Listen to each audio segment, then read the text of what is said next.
Reading through the Bible, Deuteronomy 2, Wanderings in the Desert. Then we turned back and set out toward the desert along the route to the Red Sea, as the Lord had directed me.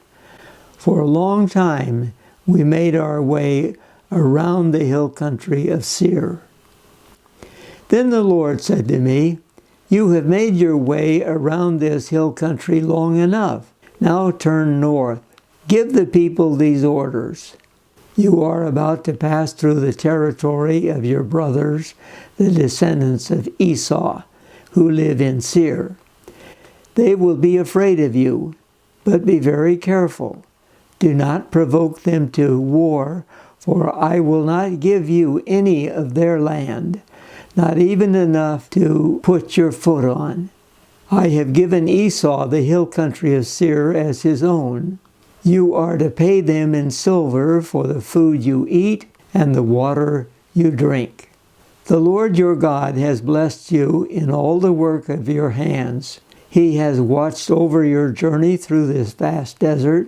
These 40 years the Lord your God has been with you, and you have not lacked anything." So we went on past our brothers, the descendants of Esau, who live in Seir.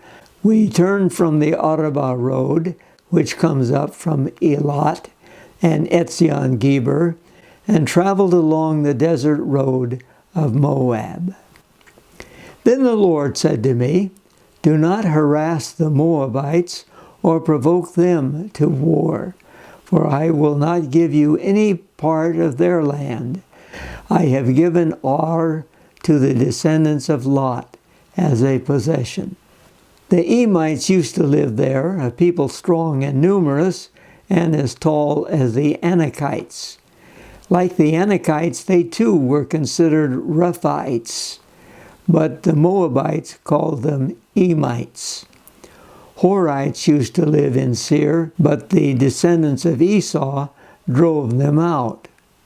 They destroyed the Horites from before them and settled in their place, just as Israel did in the land the Lord gave them as their possession. And the Lord said, "Now get up and cross the Zered Valley." So we crossed the valley. 38 years passed from the time we left Kadesh Barnea until we crossed the Zered Valley. By then, that entire generation of fighting men had perished from the camp, as the Lord had sworn to them. The Lord's hand was against them until he had completely eliminated them from the camp. Now, when the last of these fighting men among the people had died, the Lord said to me, "Today you are to pass by the region of Moab at Ar. When you come to the Ammonites, do not harass them or provoke them to war, for I will not give you possession of any land belonging to the Ammonites. I have given it as a possession to the descendants of Lot." That too was considered a land of the Rephaites, who used to live there, but the Ammonites called them Zamzumites. They were a people strong and numerous, and as tall as the Anakites. The Lord destroyed them from before the Ammonites, who drove them out and settled in their place. The Lord had done the same for the descendants of Esau, who lived in Seir, when he destroyed the Horites from before them. They drove them out and have lived in their place to this day. And as for the Avites, who lived in villages as far as Gaza, the Caphtorites coming out from Caphtor destroyed them and settled in their place. Set out now and cross the Arnon Gorge. See, I have given into your hand Sihon the Amorite king of Heshbon and his country. Begin to take possession of it and engage him in battle.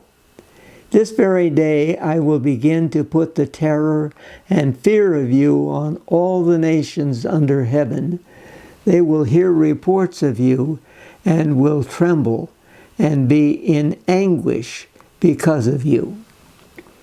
From the desert of Catamoth, I sent messengers to Sihon, king of Heshbon, offering peace and saying, "Let us pass through your country. We will stay on the main road. We will not turn aside to the right or to the left. Sell us food to eat and water to drink for their price in silver. Only let us pass through on foot, as the descendants of Esau who live in Seir and the Moabites who live in Ar did for us until we cross the Jordan into the land the Lord our God is giving us." But Sihon, king of Heshbon, refused to let us pass through, for the Lord your God had made his spirit stubborn and his heart obstinate in order to give him into your hands, as he has now done. The Lord said to me, "See, I have begun to deliver Sihon and his country over to you. Now begin to conquer and possess his land." When Sihon and all his army came out to meet us in battle at Jahaz, the Lord our God delivered him over to us, and we struck him down, together with his sons and his whole army. At that time we took all his towns and completely destroyed them, men, women, and children. We left no survivors, but the livestock and the plunder from their towns we had captured, we carried off for ourselves.